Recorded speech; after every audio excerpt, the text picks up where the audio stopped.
lightning inside me, son of a god. I'm like a titan that's rising, oh just you watch. I'm stepping into fate, there is no time to waste. I've got that lightning inside me, this is how legends are made.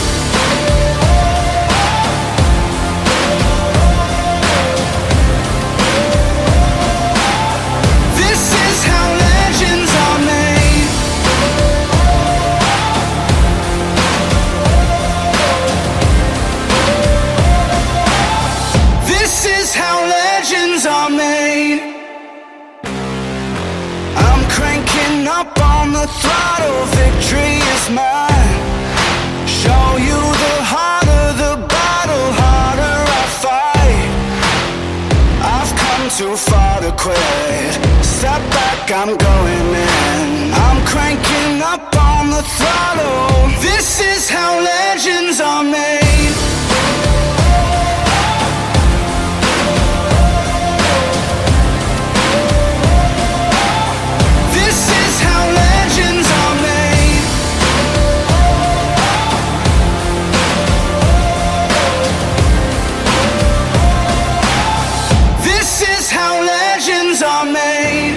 Like iron from the fire, getting stronger. This is how legends are made. Above it all, untouchable, a new animal. This is how legends are made.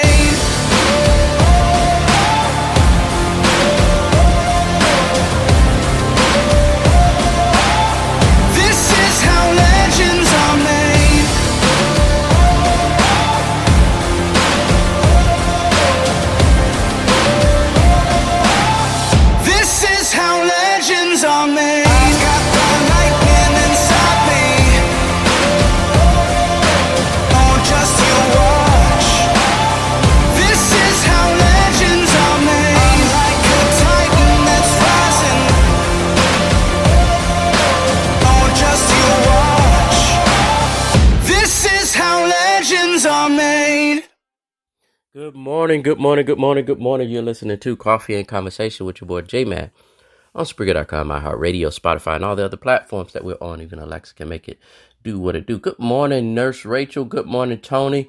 Good morning to those at Winship Cancer Center, fighting a good fight. My warriors are out there making it do what it do. To my doctors and doctors and nurses out there, helping them along the way. Thank you all so much for your passion.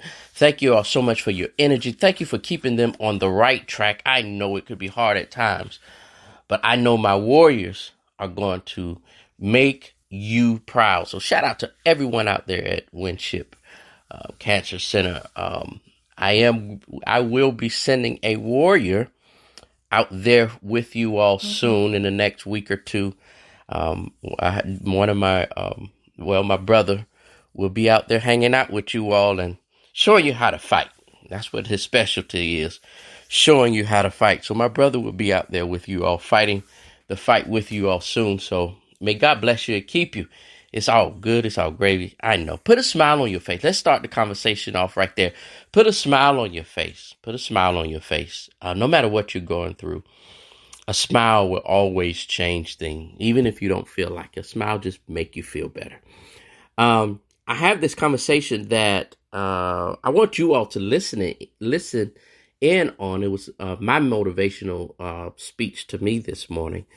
I go around and I find different things to motivate myself and have people sow into me and things like that. And I ran across this one. It's about 18 minutes long, so majority of the show will be dedicated to that. But I want y'all to check this out. Sit back, relax, and listen intently to the words spoken. Listen with intent, sensitive ears to what is spoken. I think you all will really, really love this motivational morning. It's all good. It's all gravy. There's no such thing as a good or bad memory. There is no such thing as a good or bad memory. There's just a trained memory and an untrained memory. Does that make sense? Now, here's the thing. I grew up with these learning challenges. I had all these difficulties all through school, all through elementary, middle school, junior high, high school. I had all of these challenges. At the age of 9, I remember a teacher looking at me thinking I wasn't either smart enough to understand what she was saying or wasn't paying attention. She was talking to another adult, and she said, "That's the boy with the broken brain." And I was like, at 9 years old, right? And so those kind of identity issues, those beliefs, does that make a difference?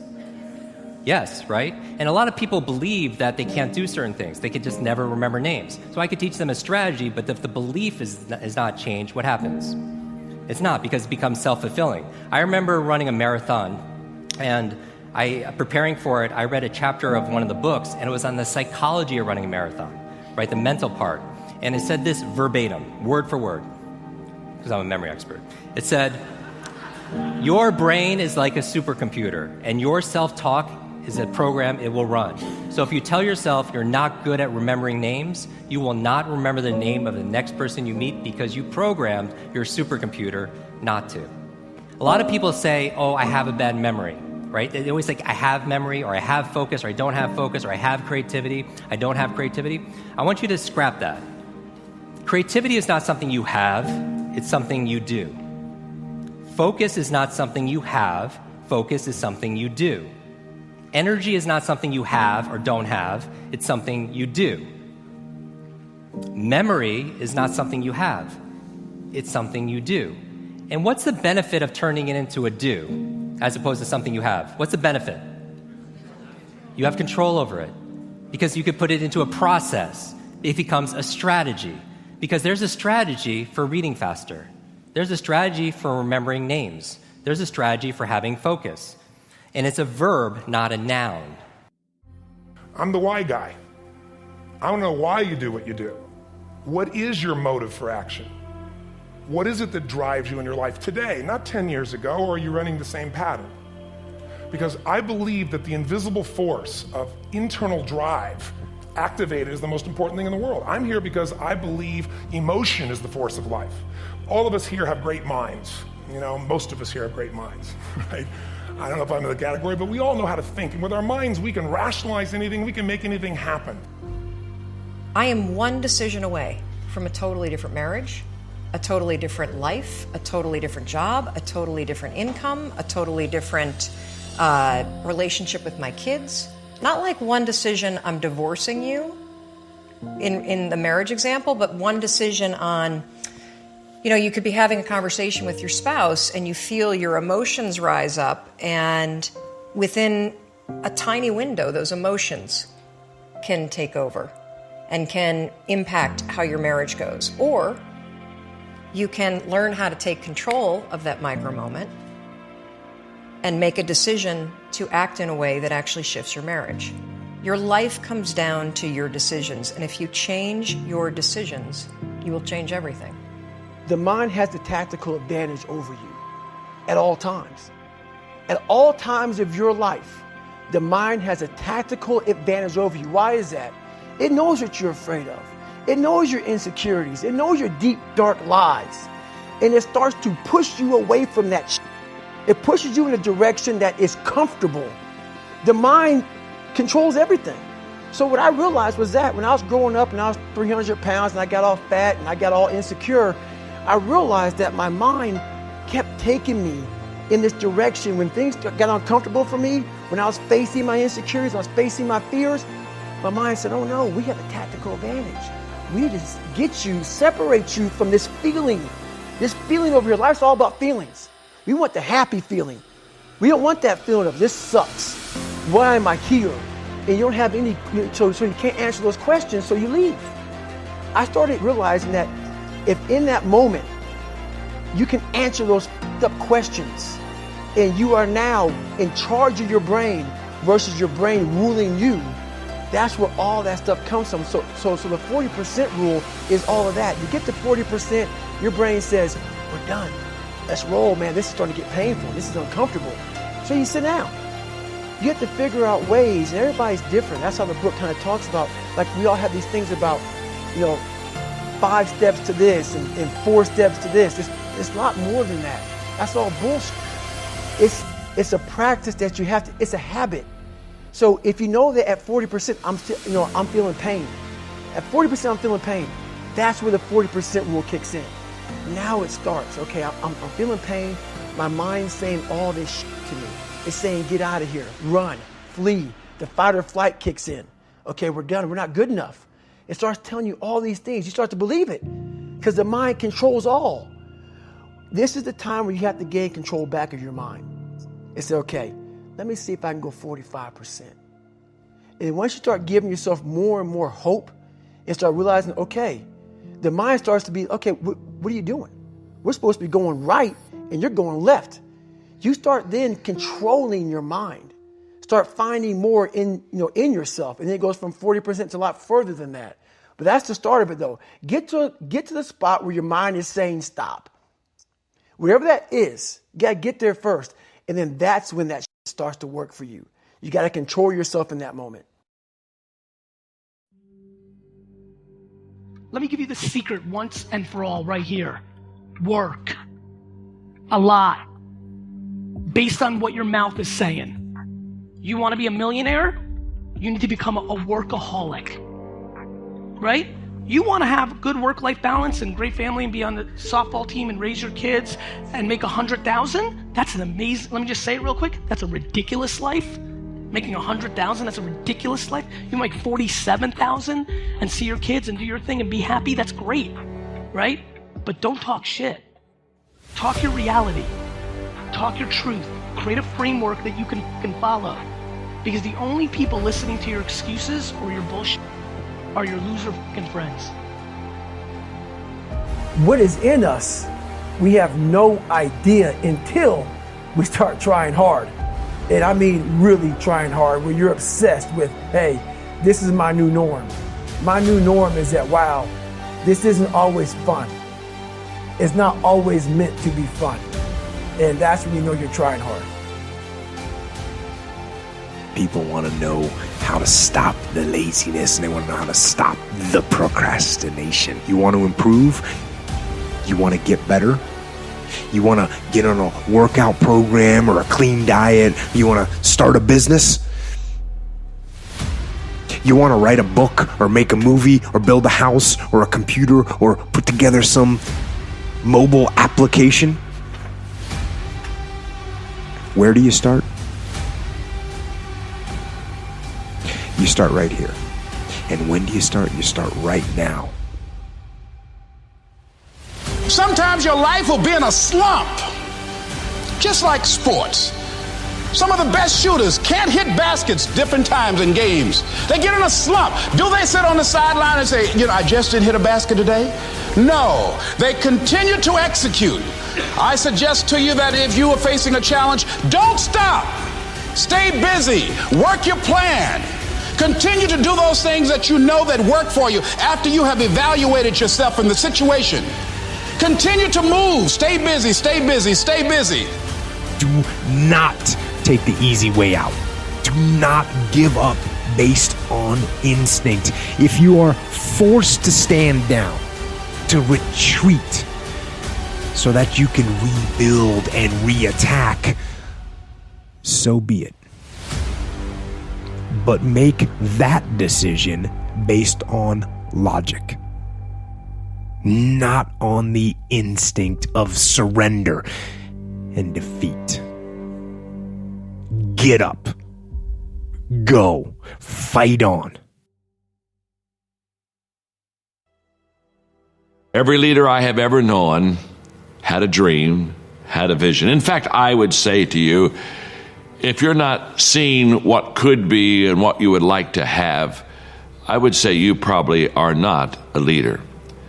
But what I've discovered about dreams is this: dreams are free, but the journey isn't. And so leaders go beyond just having a dream.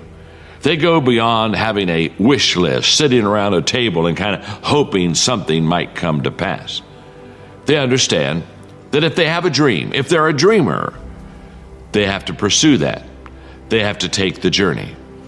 The dream's free, the journey isn't. And what leaders find is that when they go forth toward that dream, they continually have to pay that price. they continually have to realize that they make down payments on the dream they have. But there's one thing else I would like to say. All leaders realize that whatever they pay, it's worth the price, because dreams for them do come true. The Newtonian world is all about the predictable. It's all about predicting a future. But the quantum model of reality is about causing an effect.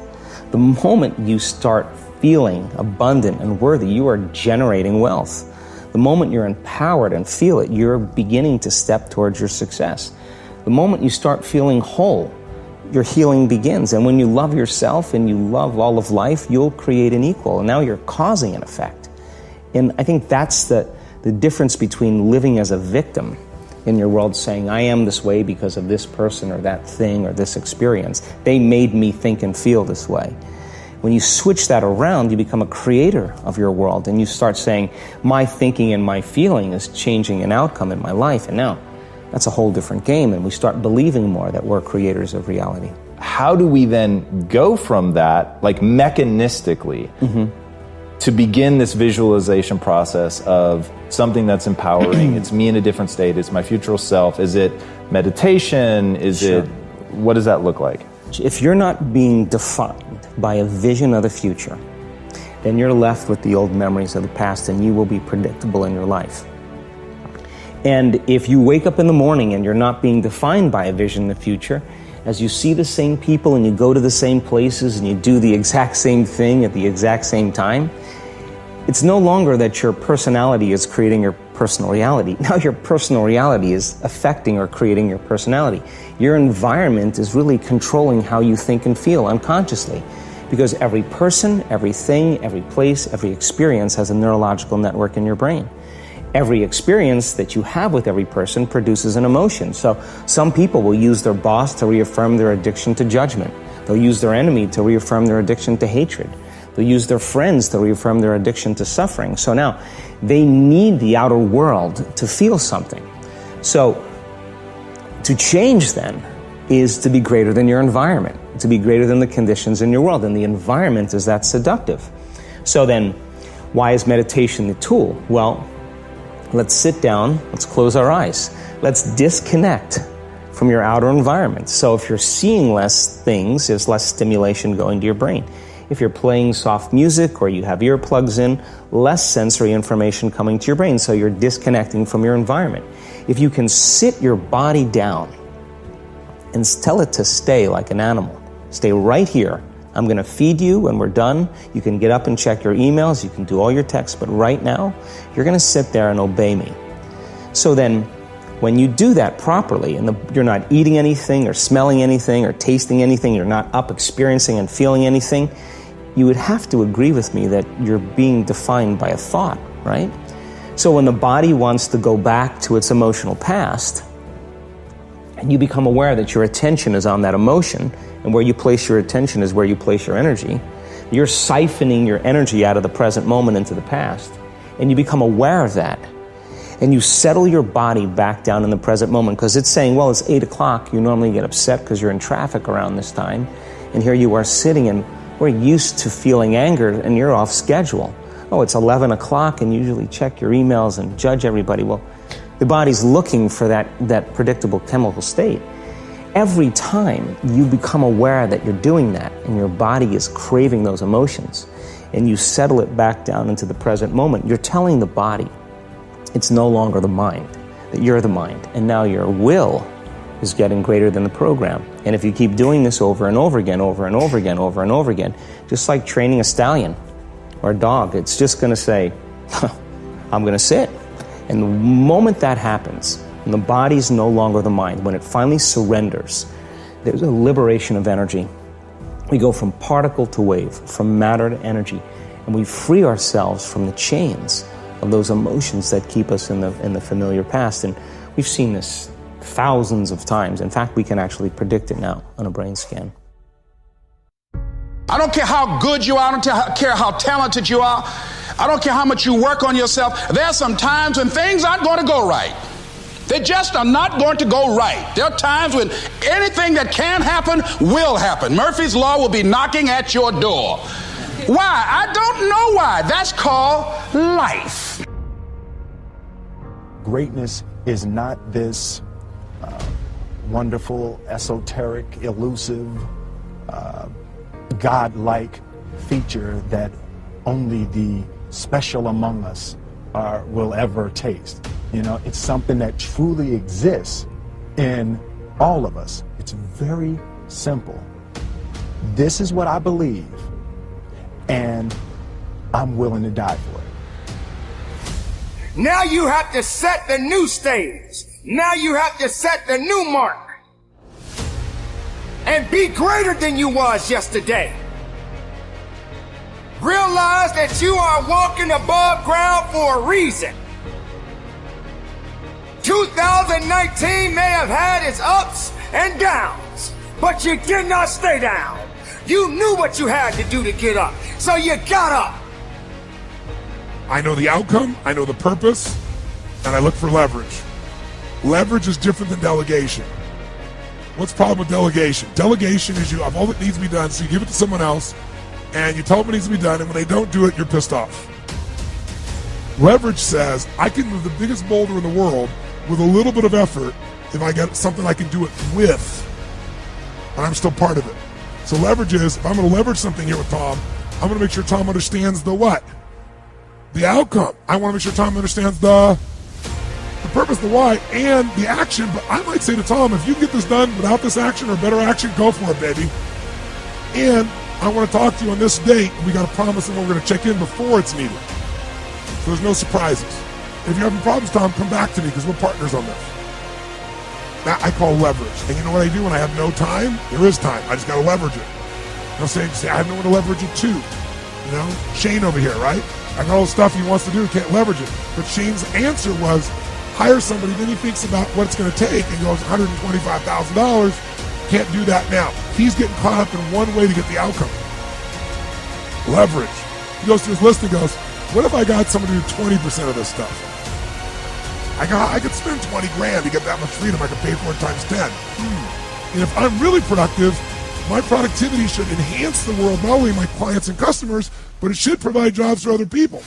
And if there's anything you hate to do, it's because you're either ineffective at it or you don't think it's very important, but it is urgent. So you need to hire somebody for those things. And ideally, somebody who loves that job. You're never going to grow when your time is eaten up for activities that aren't that important. Activity without high levels of purpose is the drain of your fortune. Do it now.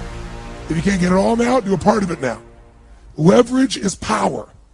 Leverage is ultimate power. You're listening to Life After the Collar with your boy J-Man. Not Life After the Collar. You listen to Coffee and Conversation with your boy J-Man on Spreaker.com. I would end this conversation simply by asking this question. What is your perception? What is your perception of things going on in your life? What is your perception of all the things around you? What are your perceptions of what's happening to you now? Your perception, if I could use the cliche, perception is everything. How you perceive things right now, no matter where you are in life, no matter what you're dealing with, all of us are dealing with something. Every last one of us in this world, everybody you walk past, they're dealing with something. Some tends to be greater issues, some tends to be smaller issue, but the truth of the matter is, it's the perception of the individual. A 20-year-old's problem would probably way different than a 40-year-old problem. A 40-year-old would look at a 20-year-old's problem and like, that's nothing. That's easy. That's child's play. But to that 20-year-old, that problem, that issue, is life-changing, life-altering, and could be life-ending if it is not handled correctly. Your perception. What are your perception of the things that's going on in your life? As we walk this journey of life, as we inhale and digest the breath of life every single day,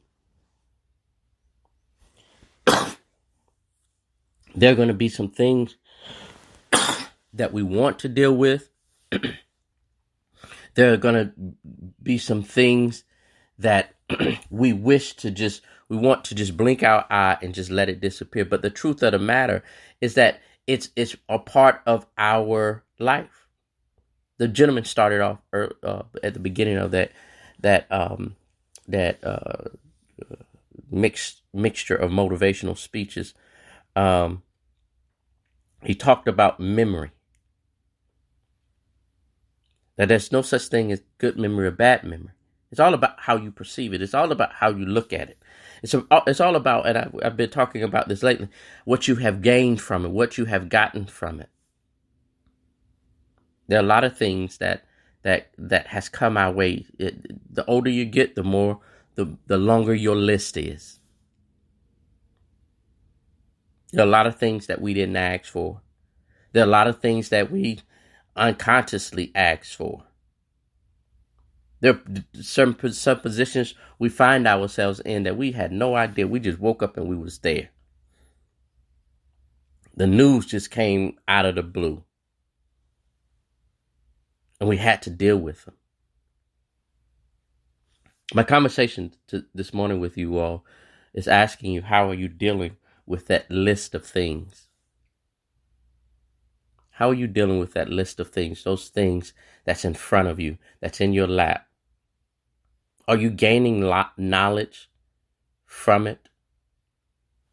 Are you allowing your energy?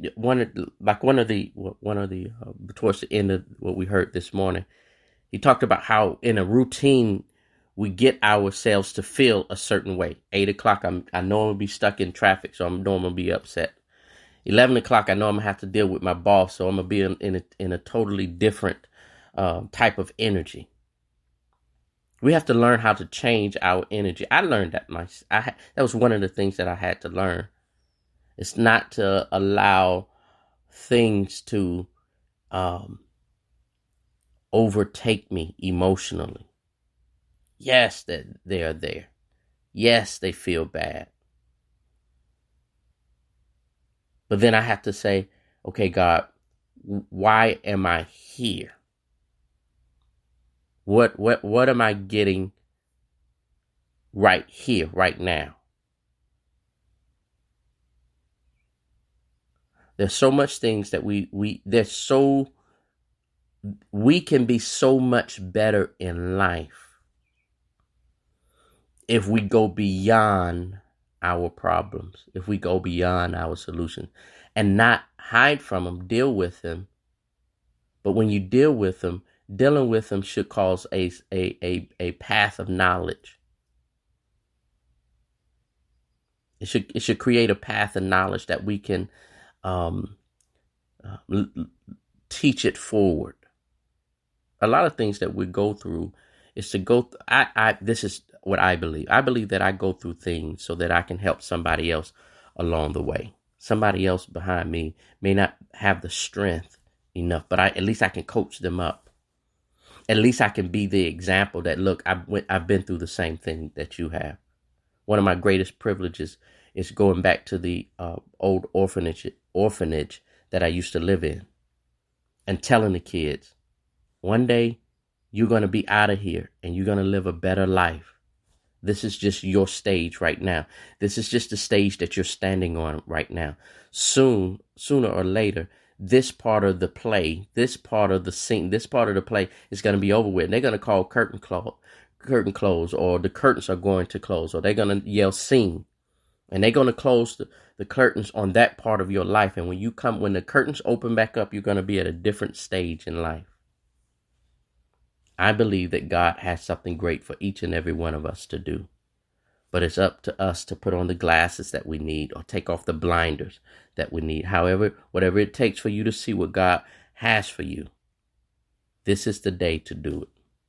Thank you all so much for listening to Coffee and Conversation this morning. I hope something that was said jogged your energy, jogged your mind, that causes you to want to do better and be better. Remember what I opened up this morning. Put a smile on your face. Laugh. It's all good. It's definitely all gravy.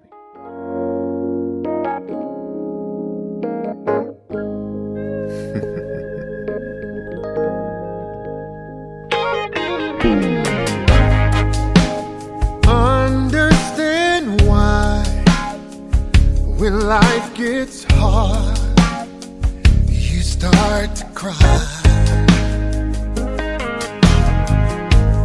Now you can dry all those tears that comes through fears with his supply.